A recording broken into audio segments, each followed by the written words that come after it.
దేవుని ఘనమైన నామమునకు మహిమ కలుగును గాక. మన ప్రభువును రక్షకుడునునైన యేసుక్రీస్తుల వారి యొక్క ప్రశస్తమైన నామమునకి మహిమ ఘనత ప్రభావములు యుగ యుగములకు కలుగునుగాక. సర్వకృపానిదేగు దేవుడు ఆయన గొప్ప కనికరమును బట్టి మరొక శ్రేష్టమైన శుభదినములో దేవుని విలువైన మాటలు మనము ధ్యానము చేయుటకు ప్రభు మనకిచ్చిన ఈ గొప్ప సదవకాశమును బట్టి దేవాది దేవునికి మనం ఎంతగానో కృతజ్ఞతాస్తుతులు చెల్లించవలసిన వారుగా ఉన్నాం. అదే సమయములో ప్రతిదినము ఒక దేవుని వాక్యము ద్వారా ఆత్మీయముగా బలపరచబడుతూ ఉన్న దేవుని ప్రియబిడలైన మీ అందరికీ కూడా మన ప్రభు అయిన యేసుక్రీస్తు పేరట వందనములు తెలియచేయచ్చు ఉన్నాను. ప్రభునందు ప్రియులారా, మీరందరూ బాగున్నారని, బాగుండాలని దేవుని సేవకులుగా మా ప్రార్థన. అనునిత్యము ఆత్మీయతలో మిమ్మల్ని బలపరుస్తూ నన్ను నేను బలపరుచుకోవడానికి ప్రభు ప్రతిదినము మాట్లాడుతున్న ఈ మాటలన్నిటిని బట్టి నేనెంతగానో ప్రభువునకు స్తుతులు చెల్లిస్తూ కృతజ్ఞుడనై ఉన్నాను అని చెప్పడంలో ఏ విధమైన సందేహము లేదు. మన దేవుడు శక్తి సంపన్నుడు, శక్తిమంతుడు కాదు, సర్వశక్తిమంతుడు. శక్తిమంతుడు మానవుడు అవ్వచ్చేమో, సర్వశక్తిమంతుడు మానవుడు అవ్వలేడు. అందుకే ఈ దినాన్ని మనం ధ్యానం చేయబోతున్న అంశభాగము, దేవుడు ఎలాంటి శక్తిని మనకు ఇస్తాడు. దేవుడు ఎలాంటి శక్తిని. యెషయా గ్రంథం 40వ అధ్యాయము 29వ వచనంలో ఈ అద్భుతకరమైన మాట ఉంది. ఇది ఒక దినముతో అయిపోయే సందేశము కాదు. ప్రభు చిత్తానుసారంగా మరలా ఒక భాగాన్ని కూడా చెప్తాను. అయితే ఈ రోజు కాదు, తర్వాత చెప్తాను. 40వ అధ్యాయం 29వ వచనం యెషయా గ్రంథం చూద్దామా. సొమ్మసిల్లిన వారికి బలమిచ్చువాడు ఆయనే, బలమిచ్చువాడు ఆయనే. శక్తిహీనులకు బలాభివృద్ధి కలుగజేయువాడు ఆయనే. దేవునందు నాకు ప్రియమైన వారలారా, రెండు మాటలు అక్కడ మనం చూస్తున్నాం యెషయా గ్రంథం 40:29లో. మొదటిది, సొమ్మసిల్లిన వారికి బలమిచ్చువాడు ఆయనే.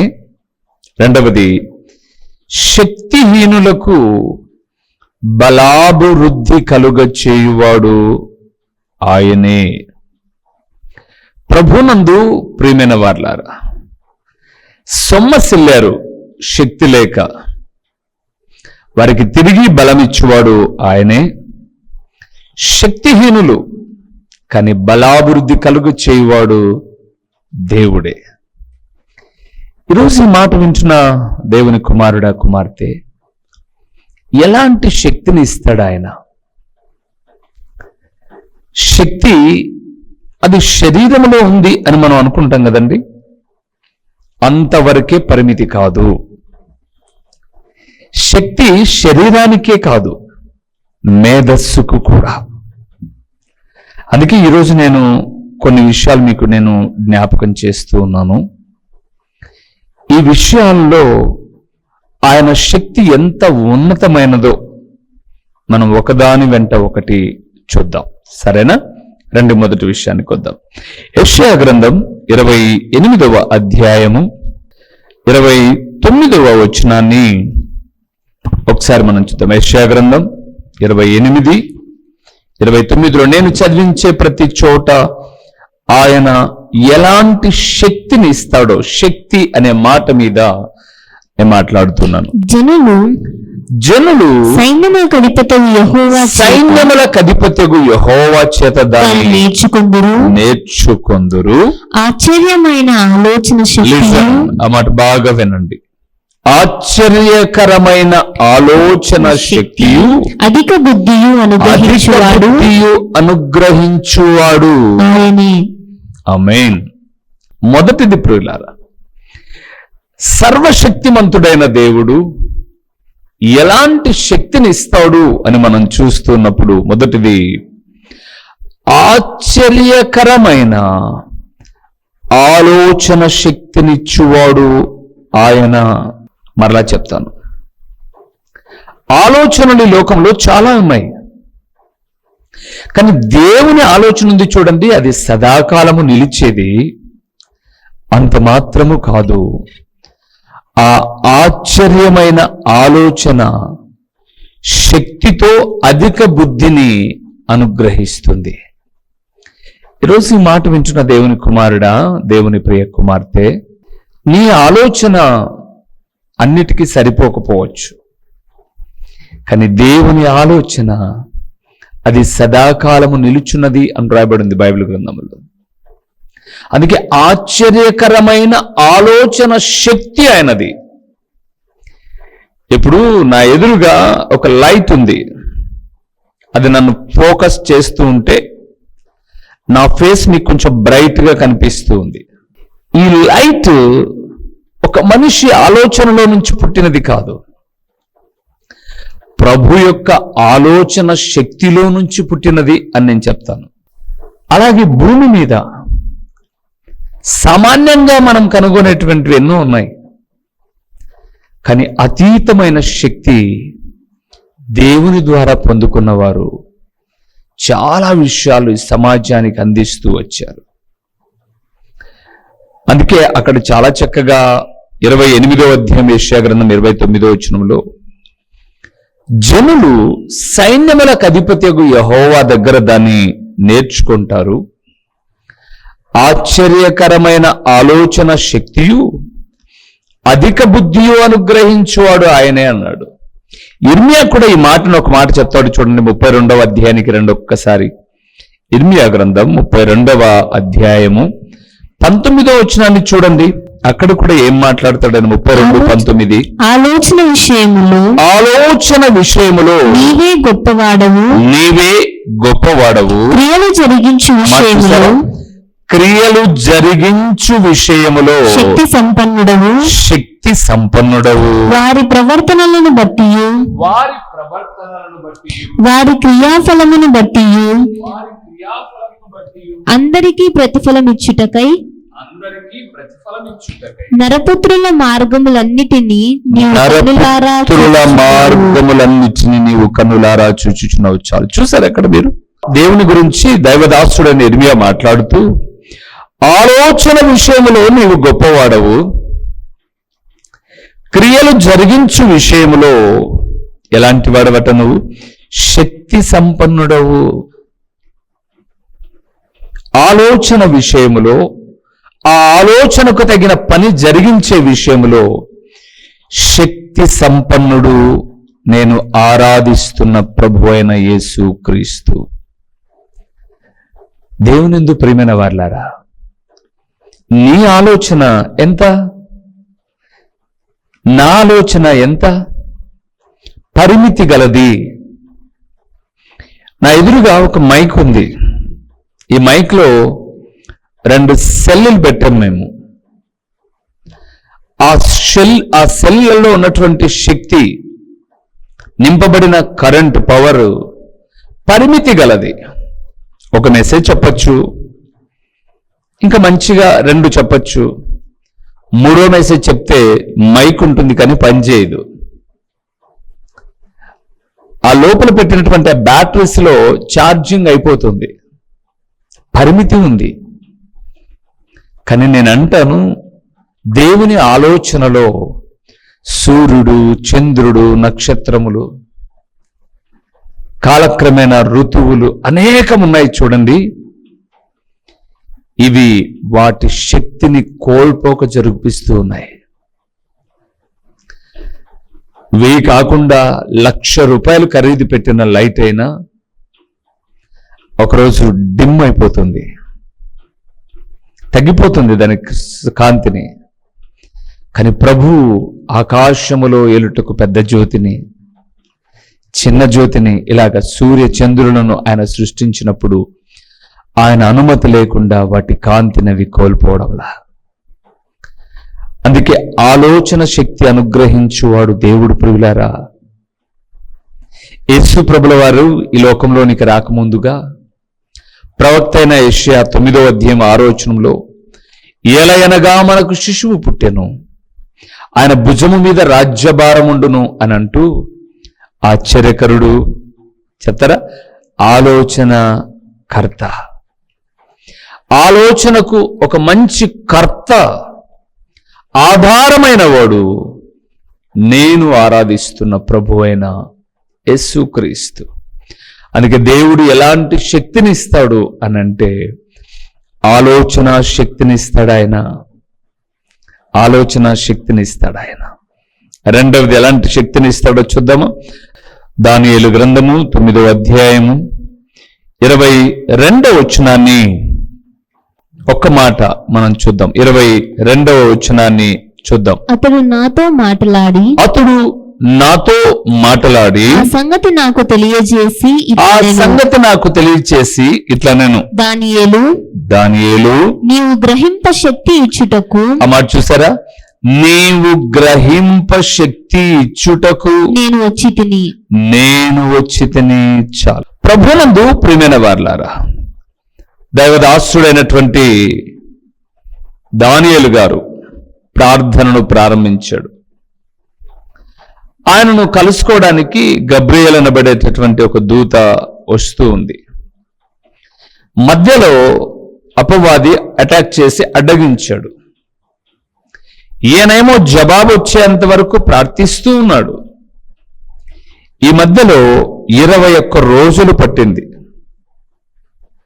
3 వారాలు, 3 ఏడుల 21 రోజు పట్టింది.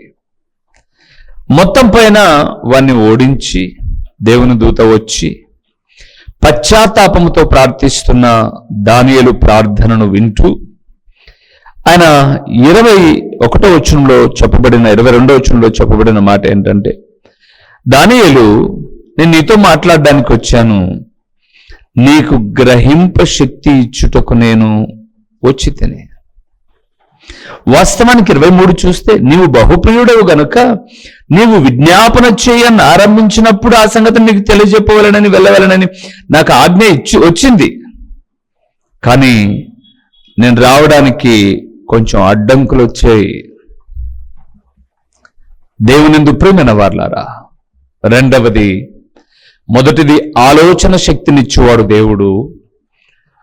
రెండవది, మనం ప్రార్థిస్తూ ఉన్నప్పుడు గ్రహింపగలిగిన శక్తినిచ్చువాడు దేవుడు. ఏ శక్తిని? గ్రహింప శక్తి. ఈరోజు చాలా మందికి గ్రహింపు లేదు. చెప్పుతున్న దాన్ని గ్రహించేటటువంటి మనసు లేదు. అయితే దేవుని వాక్యం సెలవిస్తుంది, ఆయన గ్రహింప శక్తినిచ్చువాడు. ఏదైనా సరే నువ్వు గ్రహించాలి అంటే ఆ గ్రహింపుకు కలిగిన శక్తి నా ప్రభువు ఇవ్వవలసిందే. ప్రియులారా, కొన్ని విషయాలు మనం తొందరపడుతూ ఉంటాం, కానీ గ్రహింపు కలిగి ఉన్నప్పుడు తొందరపడం మనం. దానియేలు తొందరపడకోకుండా ప్రార్థిస్తూ ఉన్నాడు. అంత మాత్రమే కాకుండా తప్పు మాలో ఉందని ఒప్పుకున్నాడు. మీరు తర్వాత ఈ 9వ అధ్యాయంలో దానియేలు యొక్క ప్రార్థనను మీరు వినండి. అయ్యా, ఈ రోజు వరకు మేము బ్రతికున్నాము అంటే మా భక్తి శక్తిని బట్టి అయితే కాదు ప్రభువా, నీ గొప్ప కనికరమును బట్టి మేము బ్రతికేమంటాడు 18వ వచనంలో. నీ సన్నిధి మేము నిలబడి ప్రార్థన చేస్తున్నామంటే మా స్వనీతి కార్యములను బట్టి కాదు ప్రభువా, నీ మంచితనాన్ని బట్టే. అయ్యా, మా పట్టణ మీదికి వచ్చినటువంటి కీడును దృష్టించు ప్రభువా, క్షమించు అంటాడు 19వ వచనంలో. ఆలస్యము చేయకు ప్రభువా, చెవియొగ్గు ప్రభువా, నా మనవి చిత్తగించు నా దేవా, ఈ పట్టణము ఈ జనము నీ పేరు పెట్టబడిన వారే, నా ప్రార్థన వినయ్యా వేడుకుంటూ ఉన్నాడండి దానియేలు. ఈరోజు మన ప్రార్థనలో ఇలాంటివి ఉన్నాయా? నీ గొప్ప కనికరమును బట్టి మేము బ్రతికున్నాం ప్రభువా, మా స్వనీతిని బట్టి కాదు మేము బ్రతికున్నది. మన నీతి ఏ పాటిదండి? దేవుడు తన దాసుల ద్వారా పలికించిన మాట, మీ నీతి మురికి బట్ట లాంటిది. మన నీతి కార్యములు కాదండి ఈ రోజు వరకు మనల్ని బ్రతికించినది, ఆయన గొప్ప కనికరమే. అందుకే క్షమించు అని ప్రాధేయపడుతూ పలుకుతూ ప్రార్థించుచు పవిత్ర పర్వతము కొరకు మొరపెడుతూ ఉన్నప్పుడు గబ్రియేలు దూత వచ్చి చెబుతుంది, గ్రహించే శక్తి దేవుడు నీకు ఇస్తున్నాడు దానియేలు, ధైర్యముగా ఉండు. దేవునిందు ప్రియమైన వారలారా, మన ప్రియ ప్రభుల వారు ఆలోచన శక్తినిచ్చువాడు. రెండవది గ్రహింప శక్తినిచ్చువాడు. మూడవది ఏమి ఇస్తాడో చూద్దామా? మత్తయి రాసిన సువార్త 12వ అధ్యాయానికి వద్దాం. మత్తయి రాసిన సువార్త 12వ అధ్యాయము 22వ వచనాన్ని, అప్పుడు దయ్యము పట్టిన గుడ్డివాడును మూగవాడును నైన ఒకడు ఆయన యొద్దకు తేబడెను. ఆయన వానిని స్వస్థపరిచినందున ఆ మూగవాడు మాటలాడు శక్తి చూపు గలవాడాయను. చాలు. మూడవది ప్రియులారా, మాటలాడుటకు శక్తినిచ్చువాడు దేవుడు. అక్కడ వాస్తవంగా దయ్యము పట్టిన గ్రుడ్డి మూగవాడైన ఒకడు ఆయన ఎదుటకు తేబడను అని రాబడింది. ప్రభునందు ప్రియమైన వారలారా, మేమేం మూగవాళ్ళం? కొన్నిసార్లు మనము మౌనాన్ని ఊహిస్తాం, కొన్ని చోట్ల మాట్లాడాల్సిన చోట మాట్లాడకుండా. నేను ఒక మాట చెప్తానండి, తప్పు అంటే అతిగా వాగడమే కాదు, న్యాయబద్ధంగా మాట్లాడవలసిన చోట మాట్లాడకపోవడం కూడా తప్పే. ఈ విషయమై ప్రభుల వారు శిష్యులకు కూడా చెప్పాడు, మీరు వెళ్ళండి నా నిమిత్తమై సువార్త ప్రకటించడానికి. ఏం చెప్పాలా ఏమని భయం మీకుంది కదా, ఆ సమయంలో పరిశుద్ధాత్ముడు మీ ద్వారా మాట్లాడతాడు. మీరు కాదు మాట్లాడేది. నేను ఒక విషయాన్ని చెప్తాను ప్రియులారా, ఒక దేవుని సేవకుడిగా అనేక మంది గొప్ప గొప్ప వ్యక్తుల ఎదుట మాటలాడుటకు శక్తినిచ్చిన వాడు దేవుడండి. ఒకానొక దినాన, అంటే ఒక 10-15 సంవత్సరాల క్రితం, నేను సేవా జీవితంలో చాలా కాలం నుంచి ఉంటున్నాను. అనంతపురం జిల్లాలో పుట్టపర్తి అనబడే ఒక ఊరు ఉంది. అది మన హైందవ సోదరులకు చాలా ఒక పుణ్యక్షేత్రం మాదిరిగా. ఆ రోజులో ఆ ఊర్లో, ఆ పుట్టపర్తిలో 3 రోజులు సువార్త సభలు పెట్టాం. మేము 3 రోజులు సువార్త కూడికలు పెట్టాం. నిజంగా దేవుని మహాకృప, గొప్ప కనికరం. మేము అక్కడికి వెళ్ళినప్పుడు చాలా మంది మమ్మల్ని చేర్చుకోవడానికే భయపడ్డారు. అన్నా, అప్పటికి ఆయన బ్రతికున్నారు, పుట్టపర్తి సాయిబాబా గారు. ఇక్కడ ఎలాగ సాధ్యం మీటింగ్స్ పెట్టడం అని అన్నారు. దాన్నేముంది, మనం ఒక ప్రాంతంలో ఏర్పాటు చేస్తున్నాం, పదండి, ఏం కాదు, పోలీస్ పర్మిషన్ తీసుకుందాం. పోలీస్ పర్మిషన్ ఇచ్చారు. ఎందుకంటే వాళ్ళ కేంద్రానికి దగ్గర కాదు, కొంచెం దూరంగా మేము ఒక కాలనీలో పెట్టాం. బోరలు పెట్టాం, సౌండ్ బాక్సెస్ పెట్టాం, గ్రౌండ్ అంతా శుభ్రపరిచాం, స్టేజ్ వేసాం, లైట్స్ కట్టుకున్నాం. మొదటి రోజు మీటింగ్ చక్కగా జరిగింది.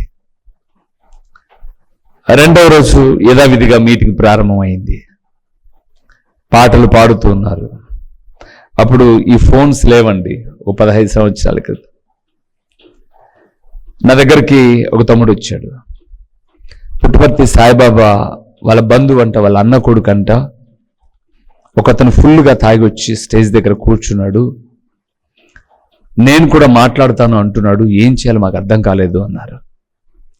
ఏమంటే దేవుని పిల్లలు ఇచ్చే అర్పణల్లో నేను పరిచర్యకు ఖర్చు చేసి మిగిలిన ఒక భాగాన్ని ప్రతి సంవత్సరం చాలా సభలు పెట్టేవాడిని ఆ దినాల్లో. అప్పుడు టీవీ పరిచర్య లేదు కాబట్టి ఎవరిని ఒక 10 రూపాయలు అడిగేవాళ్ళం కాదు. మేము మీటింగ్ పెడుతున్నాం, భోజనం పెట్టండి, అవి ఇవ్వండి, ఎప్పుడు అడిగేవాళ్ళం కాదు. మా పరిధి ఎంతో, మా శక్తి ఎంతో తెలుసుకొని దానికి తగినట్టుగా ఒక ప్రాంతానికి వెళ్ళి నా వెంట ఒక 7-8 మంది పిల్లలు యవనస్తులు వచ్చేవాళ్ళు. ఒకరు నడిపింపుకు, ఒకరు లైటింగ్ చేయడానికి, ఒకరు సౌండ్ సిస్టమ్, ఒకరు మైక్ అనౌన్సింగ్, ఒకరు గ్రౌండ్ అలా అన్ని పనులకు ఒక్కొక్కరు. నేను కూడా గ్రౌండ్లోకి వెళ్ళి మీటింగ్ స్టార్ట్ అయ్యేంత వరకు గ్రౌండ్లో ఏ పని ఉన్నా చేసి మరలా వెళ్ళి ఏదన్నా ఒక చిన్న రూమ్ ఉంటే, లాడ్జి తీసుకునే స్థాయి మాకు లేదు అప్పుడు. ఎవరైనా చర్చిలో ఏదైనా వెనకాల రూములు ఉంటే అక్కడ తీసుకొని స్నానాలు చేసి తయారుపడేసి వచ్చేవాళ్ళ మాటకి.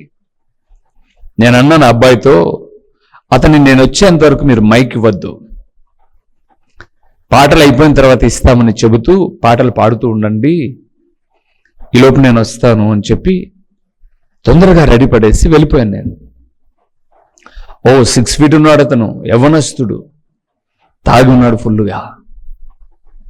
ఆ ఊరు వాళ్ళంతా అన్నారు, ఈయన ఆ పుట్టపర్తి బాబా గారికి బంధువు అన్న కొడుకు అవుతాడు, అతని మీటింగ్ని అబ్జెక్షన్ చేయడానికి కూడా అవకాశం ఉంది అని. ఆ భాగం అలాగుంటే ఈలోపు ఇంకొక పాస్టర్ గారు వచ్చి వెనకాల ఒక సుమోలో RSS వాళ్ళు వచ్చి కూర్చున్నారు. నువ్వు ఏం చెప్తావో చూసి అటాక్ చేయడానికి వాళ్ళు కూడా రెడీ, అందరూ ఉన్నారు. స్టేజ్ మీదకి నన్ను పిలవమని చెప్పారు, పిలిచారు. ఈయన కూడా రావాలి. నేను వెళ్ళగానే వెంటనే మైక్ తీసుకొని కిందన మాట్లాడాను అనమాట. ఏం మాట్లాడాలనుకుంటున్నారు మీరు అని. ఏం మాట్లాడతాను, యేసు ప్రభు బాబా ఇద్దరు సమానమైన మాట్లాడతానండి. అంత కూడికలు పెట్టి ఆ మాట చెప్పించుకుంటే ఇంకా నేను బతికెందుకండి ఆ ఊర్లో? ఆయన ఈయన ఎలాగ సమానం అవుతారు? ఆయన చనిపోయాడు తర్వాత కాలంలో. నా ప్రభు యేసుక్రీస్తు మరణాన్ని లేచాడు కదా, గెలిచాడు కదా. నాకు తెలుసు మానవాతీతమైనటువంటి ఊహకు అందనటువంటి మేధస్సు కలిగిన వాడు ప్రభు అయిన యేసుక్రీస్తు. ఆయన దేవుడు భూమి మీదకి వచ్చిన పవిత్రమైన మానవ జీవితం. ఇంకెలాగ చెప్పాలి? నేను వేదిక మీద నిలబడ్డాను, మనస్సులోనే ఒక చిన్న తలంపు, పలాని వ్యక్తి, ఆయన పేరు చెప్పట్లేదు నేను ఇప్పుడు ఎందుకంటే ఉన్నారు ఇంకా, యవనస్తుడు, పలాని వ్యక్తి యేసు ప్రభుల వారి గురించి మాట్లాడడానికి వచ్చాడు, యేసు ప్రభులు గొప్ప దేవుడు అని చెప్పాలని ఆయన ఉన్నాడు. ఈ వేదిక మీద 2 ప్రసంగాలు అవసరం లేదు కదా, ఆయన చెప్పాల్సిన మాటలన్నీ నేనే చెప్తాను. అయ్యా మీరు ఎక్కువ రిస్క్ తీసుకోకుండా మా దగ్గరికి రావడమే గొప్ప విషయం. ఇలాంటి గొప్ప వ్యక్తులు కూర్చొని వినండి. ఈ మీటింగ్స్ అంతా కండక్ట్ చేశాం మేము ఎంతో ప్రయాసతో, కాబట్టి మేము ప్రకటిస్తాం అని మాట్లాడడం ప్రారంభించాను. యేసు ప్రభుల వారి యొక్క గొప్పతనాన్ని మాత్రమే చెబుతున్నాను, నేను ఎవరిని కించపరచలేదు. మెల్లగా ఆయన వెళ్ళిపోయాడు. తర్వాత RSS వాళ్ళు మీటింగ్ అయిన దాకా విన్నారు, థర్డ్ డే కూడా వచ్చారు, విన్నారు. ఏ దాడి జరగలేదు. ఆ ఊర్లో ఉన్న సేవకులు అందరూ అన్నారు, ఈ ఊర్లో మొట్టమొదటి కూడిక జరిపావు నువ్వు, అసలు నీకు భయం లేదా? యవనస్తుడనండి, ఒక 30 సంవత్సరాల వయసు కూడా లేదప్పుడు, 29-30 సంవత్సరాల వయసు. ఎలాగ మాట్లాడావు?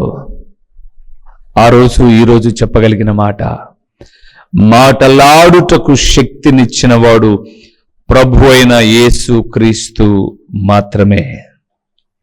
ప్రభు అయిన యేసు క్రీస్తు మాత్రమే. దేవునందు ప్రియమైన వారలారా, ఆయన ఆలోచన శక్తినిచ్చేవాడు, గ్రహింపే శక్తినిచ్చేవాడు, మాటలాడుటకు శక్తినిచ్చేవాడు. ఇంకొక మాట చెప్తాను, తర్వాత విషయాల్లో తర్వాత చెప్తాను. అపోస్తల కార్యములు 3వ అధ్యాయము 12వ వచనాన్ని ఒకసారి మనం చూస్తే ఆయన ఎలాంటి శక్తినిచ్చేవాడో అక్కడ ఒక మాట రాయబడి ఉంది, చూద్దాం. అపోస్తల కార్యం 3వ అధ్యాయం 12వ వచనం. పేతురు దీనిని చూచి ప్రజలతో ఇట్లనెను, ఇశ్రాయేలులారా, మీరు వీరి విషయమై ఎందుకు ఆశ్చర్యపడుచున్నారు? మా సొంత శక్తి చేతనైనను భక్తి చేతనైనను నడువను వీరికి బలమిచ్చినట్లుగా మీరెందుకు మా తప్పు తేరి చూచుచున్నారు? చాలు. 4వది, ఆయన నడుచుటకు శక్తినిచ్చువాడు. ఆ 3వ అధ్యాయంలో చాలా చక్కగా రాయబడినటువంటి మాట. పేతురు యోహానులు దేవాలయమునకు ఎక్కి వెళ్ళిపోతూ ఉన్నారు. వాడు దేవాలయంలోనికి వెళ్ళిపోతూ ఉన్నప్పుడు ఒక కుంటివాడు భిక్షం అడుక్కుంటూ ఉన్నాడు. పేతురు యోహానులు వారి తిక్కలాగా తేరి చూశారు. ఏమైనా దొరుకుతుందేమని ఆశగా వాడు వాళ్ళ తిక్కు చూశాడు. పేతురు యోహానులు అన్నారు, వెండి బంగారములు మా యొద్ద లేవు, మాకు కలిగినదే నీకు ఇచ్చుచున్నాము. నజరేయుడైన యేసు నామమున లేచి నడువు అన్నాడు. దిగ్గున లేచి వాని చీలమండలు సడలి బలము పొంది అని రాయబడింది 6, 7, 8 వచనాల్లో. లేచి నడిచి దేవాలయంలోనికి వెళ్తున్నాడు. పేతురు యోహానులను వారి శక్తిని కొనియాడుతుంటే వాళ్ళు అన్నారు, అయ్యా మా సొంత శక్తి చేత వీడికి నడవడానికి శక్తినివ్వలామేమో, దేవుని శక్తి చేత వీడు నడుస్తూ ఉన్నాడు. ఈరోజు ఈ మాట వింటున్న దేవుని కుమారుడా, కుమార్తె, ఒక దైవజనుడిగా జ్ఞాపకం చేస్తున్నాను. ఈరోజు భూమి మీద మనం కుంటి వాళ్ళమేం కాదు, కానీ దేవుని సేవలో నడుస్తూ ఉన్నాము అంటే నడుచుటకు మనకు శక్తినిచ్చినవాడు ప్రభువే. నడుచుటకు మనకు శక్తినిచ్చినవాడు ప్రభువే. లేకపోతే మనం నడవలేం ప్రియులారా. నేను అనుకుంటాను 26 సంవత్సరాలు దరిదాపు దేవుని సేవలో నడుస్తున్నాను అంటే కాళ్ళుండి కాదు, బలముండి కాదు, దేవుని శక్తి నడిపిస్తూ ఉంది. పరిచర్యలో ఎన్నో అవమానాలు, ఒడిదుడుకులు, ఇబ్బందులు, ఇరుకులు, బాధలు, ఇలాగ రకరకాలమైన పరిస్థితులలో కృంగిపోయిన ప్రతిసారి మాకు బలమిచ్చి నడిపిస్తున్నవాడు ప్రభువే ప్రియులారా. అందుకే దేవుని సేవకుడిగా మీకు జ్ఞాపకం చేస్తున్నాను, నిన్ను నన్ను నడిపించువాడు ఈ లోకములో ఆయనే. ఆలోచన శక్తి ఆయనది, గ్రహింప శక్తి ఆయనది, మాట్లాడుటకు శక్తి ఆయనది, నడుచుటకు శక్తి ఆయనది. ఆయనే సర్వశక్తిమంతుడైన మన ప్రభు అయిన యేసు క్రీస్తు. ప్రార్థన చేద్దాం. మహోన్నతుడైన దేవా, మహాగణుడైన పరలోకపు తండ్రి, నీ ఘనమైన నామమునకు స్తోత్రములు చెల్లిస్తూ ఉన్నాము నాయనా. సర్వశక్తిమంతుడైన దేవా, ఎలాంటి శక్తిని మాకు ఇస్తారో మీ లేఖనాల్లో నుంచి మేము ధ్యానం చేస్తున్నప్పుడు ఈ భూమి మీద ఈ శక్తి మాకు అవసరమై ఉన్నది. సర్వశక్తిమంతుడైన ప్రభువా, మీ ఆలోచన శక్తి, గ్రహింపగలిగిన శక్తి, మాటలాడు కావలసిన శక్తి, ఈ లోకమందు నడుచుటకు అవసరమైన శక్తిని నాకు నీ వాక్యమైన బిడలకు దయచేయండి. బలహీనమైనప్పుడు మమ్మల్ని బలపరచండి, కృంగిన మమ్మల్ని లేవనెత్తండి, మీ శక్తితో నడిపించి మహిమ పొందుమని. ఓ తండ్రి, ప్రకటించిన ఈ పరలోకపు సంగతులు వ్యర్థముగా పోకుండా సారవంతమైన నేలను పడిన విత్తనం వలె 30దంతలుగా 60దంతలుగా 100అంతలుగా ఫలింపచేసి మీ ఘననామానికి మహిమ ఘనత ప్రభావములు మీరు కలుగు చేసుకునమని యేసు నామములో అడిగి పొంది ఉన్నాము తండ్రి. ఆమేన్. మా చిరునామా దైవజనులు బ్రదర్ ఓ రూబేన్ గారు, క్రీస్తు ప్రార్థనా మందిరం, డోర్ నెంబర్ 1-10-386, నగరిగుట్ట, పులివెందుల, కడప జిల్లా. మీ ప్రార్థనా అవసరాల కొరకై సెల్ నంబర్ 9989067409.